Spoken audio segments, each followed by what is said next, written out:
Good morning guys. Ayun, 10:30 na, tanghali na. Paliliguan na naman ni Daddy yung mga doggies. Ayun, weekly ang ligo nila para alam mo yun kasi sobrang init na din, kailangan ma-press-kuhan din sila. So ayun, tapos magpapalit ako ng bedsheet namin sa loob kasi last week hindi ko nagawa. Na-extend yun. So yun. And then ayusin namin sa kwarto ulit ni para yung tawag dito, yung aquarium mapalitan na. So, ayun. Kahapon guys, din ako nakapag-vlog nung pagkagising ko. Diba natulog ako? Sabi ko daw, i-idlip ako. Pagkagising ko din ako nag-vlog. Tinamad na ako. So, ayun, wait lang. Baka may mga sauce pa ako sa bibig. So, ayun, kaya good morning. The next day na to guys. Saturday. March 3 na ata ngayon. Oh, March 3 na. Alam ko, birthday ni Bunso ngayon na. Marso at 3 ha. Tanungin ko nga. Nakalimutan ko lang. Ay, hindi. March 18 pala si Bunso. Sorry. Nalo na ako sa dami namin eh. Diba? So, yun. March 18 pa pala. Babatiin ko sana si Bunso. Si Bunsong mahal. So, ayun. Si Chris nasa kwarto niya lang as usual. Kaya akong bata. So, paliguan lang namin mga doggies. Tapos ako nag-prepare na ako nung lunch namin na salmon. So, see ya later. Madami kami gagawin ngayon guys. Kaya pagka hindi na ako nakapag-vlog, busy sa gawaing bahay. Yun. Minarinate ko muna guys yung isda. Ayun.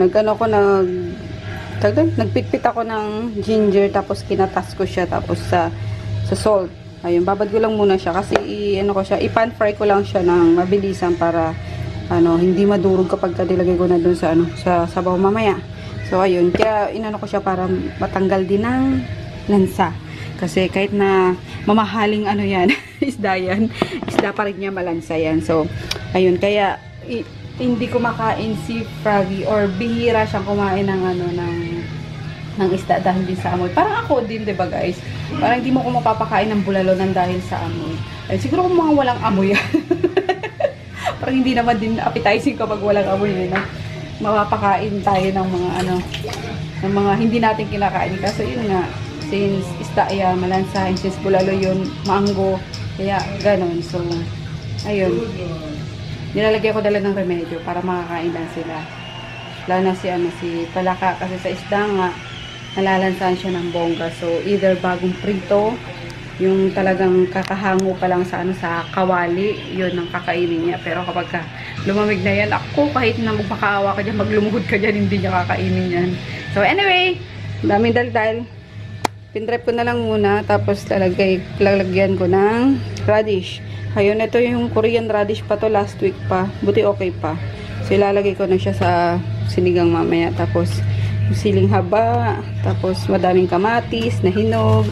Inubos ko na lang din yung mga natitira pa dyan guys. Tapos yung binili ko kahapon na gulay sa Cartimar. So, ayun. Ito lalagay ko pala sa ref sobra. And then ito, miso. Ayan.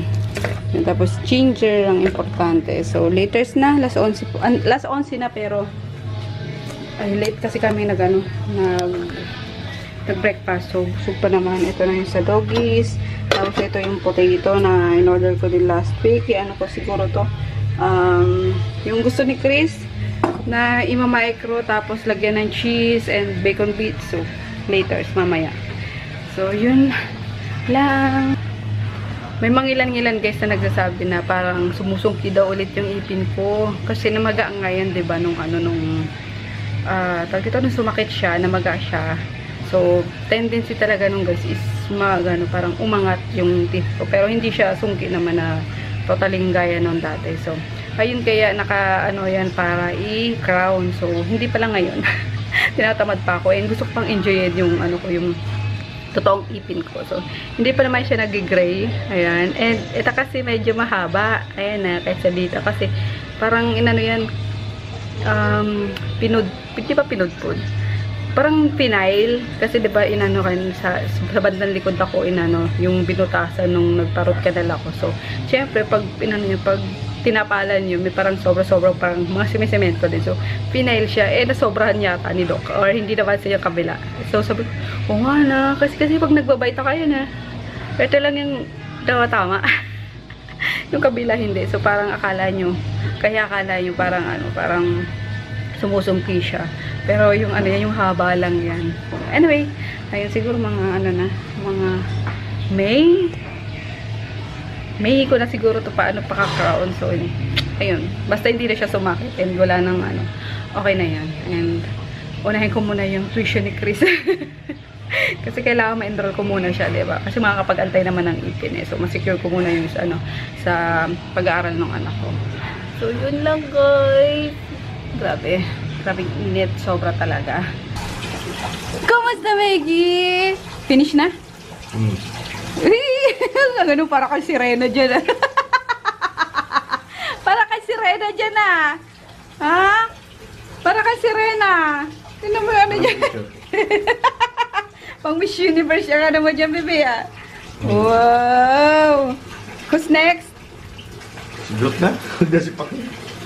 Nangalimot si Paknit eh. Siyempre. Takot sa tubig. Pero hindi. Hoy! Saan na yun? Ikaw na! Huliin ko na. Halika na. Paknit! Halika na. Ay! Ligo, ligo. Ligo, ligo. Parang walang mo na. Sige. Ligo, ligo. Napunasan mo na yan? Dude. Oh, umaya na. Ma-dirty pa to. Iya. Yan. Basang-basa na si daddy. Kain tayo guys. Late lunch. Gumawa ako ng strawberry mango shake. Diba? Natitira pang strawberry last week. Ito pa sa anak mo. Ginawa ko ngayon. Tapos yung mangga na binili ko sa Cartimar. Kahapon! Kahapon. Sipsipin mo na. Yung kain tayo. Ayan na yung salmon. Spray. Hi guys! Kauwi lang namin. Galing kaming MOA. Focus. Di ba minsan, yung camera parang ang tagal niya ng hindi na, di ba guys, minsan sabi nyo ano na yung quality ng video. Kasi sa camera, ilang beses na tong gumulong-gulong eh. Kaya yun, hindi na crispy yung niya, yung pagkalinaw niya. So, ayun. Yeah. Magsasaing pa lang ako kasi kauwi lang namin alas 8 na. Buti na lang bukas, Sunday. So, ayun. Bumili na lang din ako ng ng ulamin namin. Pero may pa kami dyan eh. Yung ulam natin kanina, anak. Ayan, bumili na kami ng pang muna. Habang wala pa sinaing. Saing muna tayo, guys. Bukas pala guys, andito na sila sila Cel. Di ko alam kung kasama si BK. Ayun. Baka didiretso muna sila sa sa kapatid ni Cel sa Mandaluyong. Sabi niya kasi hapon dito sila eh. So, malamang doon didiretso muna yun. Oh, bumili kami ng dapat kakainin namin doon lumpia. Ito na muna bang wala pa tayong lumpia. Kasi walang walang suka. Tsaka yan Tapos ito na yung ni Chris. Bukas ilalagay ni daddy. Tabi mo na muna yun. Wolfa ni Chris Pulo. Hi, Miggy! Ayun, ano pa ba? Ito, pang himagas. Yan, 110. Ito, nakakainis naman si daddy. Ayoko sanang bilhin to. Kaso, mas daw. Tawag dito, mas mapapatagal daw yung buhay. Kasi siya, vacuum sealed. Yung parang sumang magkayakap. Favorite ni Chris. Ayan. 150 ata to. May chicken Oo nga, may chicken tayo dyan. Ayan, may chicken kami. Yung sa yung sa hypermarket. Parang chooks to go. So, tagalin mo ko naman. Ayan. Yan lang. Ulam namin. Tapos yung kanina, sinigang sa miso. And what else? Ano pa to? Siopaw. Siopaw. Ito, yan. Baboy. Ano ba to? Ano ba tawag dito, daddy? Basta yun. Sushi. Tinapay. And then, this one. Yan. Ayan. Para bukas kasi Sunday naman daw magluluto ng kanin for breakfast. And, tada! Ang ating meron pa pala dito. Ayan, coco jam. Para sa tinapay naman. May iba naman ang palaman. Hindi puro peanut butter, tsaka cheese whiz, tsaka chocolate. Coco jam naman. Masarap yan. Mas gusto ko pa nga yan eh. And then, ito na ang ating Canon EOS M10. Yan. Para makapagpahinga naman to si, G7X. Kasi nakakawa naman. So, pero gagamitin ko pa rin naman siya, guys. Lalo na kapag, out of town, yung ganon, diba? So, ay, yes. Napanood mo yung sinare ko sa FB? Hindi. Yung binugbog ng MMDA yung Book of Vendor. Ay, oo. Panood ko yun.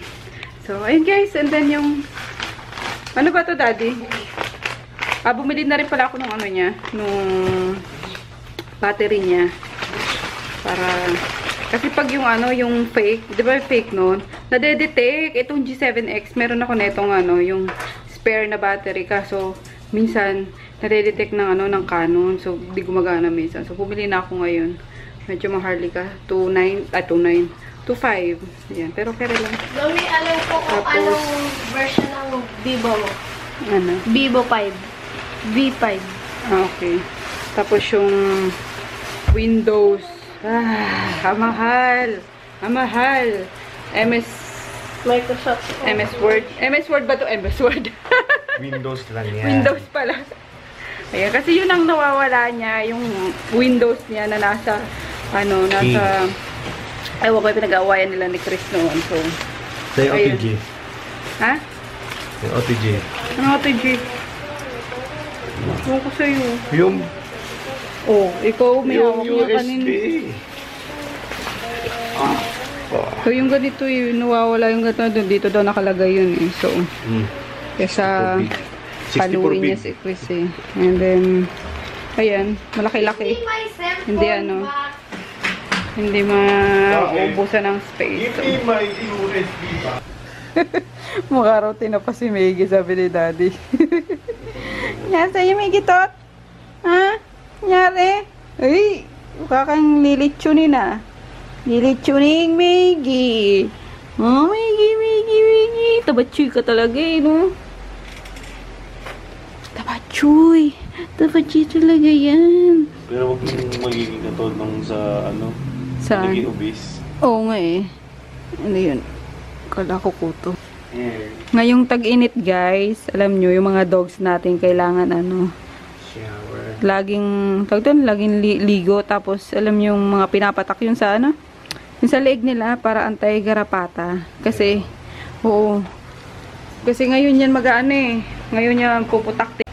Naputol, bastos yung battery na yan. So, ayun napansin ko kapag tag-init, doon talaga pinuputakte ng garapata yung mga aso. Kahit na nasa taas kami nun, diba? Nasa Don Carlos pa. Nasa third floor. Third floor ba tayo nun, o third floor. Tapos yung mga dogs nasa fourth. So talagang may umaakyat pa rin. Lalo may mga aso sa baba. So ayun. Sila, imposibleng hindi ito kutuhin ngayong summer kasi lumalabas lalo na siguro tsaka si Junior. Nilalakad ni Daddy everyday. Pero natural na yun sa kanya, tao nga kinukuto Aso pa kaya. So ayun, kailangan lagi lang talaga silang ligo. And yung pinapatak sa likod, ano ba yun? Frontline. Frontline. Ayun, mabisa yun. Yan. Frontline na naman tayo nito ngayong summer. Anyway, ayun, na-excite na ako na umuwi ng Nueva Ecija para mabisita si Ding Dong. Tapos yung ibang dogs. Tapos si Maggie nga, bibit-bitin namin. So makikita niya yung ibang anak niya. Tapos, si KitKat. Kawawa naman si KitKat. Parang gusto kong kunin si KitKat. What? Kasi inaapi dun Hindi naman siya inaapi kasi siya lang yung girl doon na hotdog. So, nasa labas din siya. Kaso, mga kami dito. Dadami yung populasyon namin dito ni Daddy. So, doon na lang siguro. Ay, hindi. Papaano ko na lang pala si KitKat. Tawag doon para hindi na magbuntis. Kasi hindi naman siya nabubuhayan ng papi Oh. Hindi siya marunong kagaya ni Maggie nung magbuntis. Wala, si KitKat. Parang lang. Ano ba, nilagay ni Nene sa sa isang sulok or sa ilalim ng ano ng lababo, nilagyan ng box, ganun. Ayaw niya, talagang tinatanggal niya yung mga anak niya, nilalagay kung saan-saan. Nilipat. Oo, nililipat niya minsan nga dun lang sa ano sa buhanginan, dun lang. Ikawawa naman. Dapat ikulong yung biscuit. Kaya nga eh. Si Miggy. So nalalamog yung mga ano, yung mga puppy namamatay. Yun yung unang buntis niya. Itong pangalawa, kulang sa ano, kulang pa sa araw ata. Patay lahat. So, ayun. Si Meggy no, nung buntis yan, grabe talaga. Alagang-alaga namin yan eh. Tapos nung mga anak pa, no? Talagang, namayat si Maggie ng bongga nun, di ba? Grabe, naubusan siya ng gatas. 6 ba naman yung dumudodo sa kanya eh. Ayan, inanakan ni Groot si Meggy. Tapos after nun, mga 1 buwan ata, pinaligate ko na yan. Kaya tumaba siya. Tumaba ng ano. Kahit na maano siya kumain, mapili. Hindi siya pumapayat kasi matakaw sa tulog, guys. Puro siya tulog. Pag tulog pa rin siya. Oo, pag hindi babangon si daddy, wala din. Tulog din yan. Tulog pa. Anyway, ayun guys, tapos na ang araw natin na naman. Tapos na ang Sabado, nung oras na, 10:00 na. Maliligo na lang si daddy. Magpa-plancha ako ng mga uniform ni Chris kasi nakakaya naman kung may ipagawa pa ako kay Sel, diba? So, wala, dito na sila as parang bakasyon and bantay dito sa bahay. So, yun lang. Good night till tomorrow. Si Chris nasa kwarto na niya. Good night, daddy. Good night.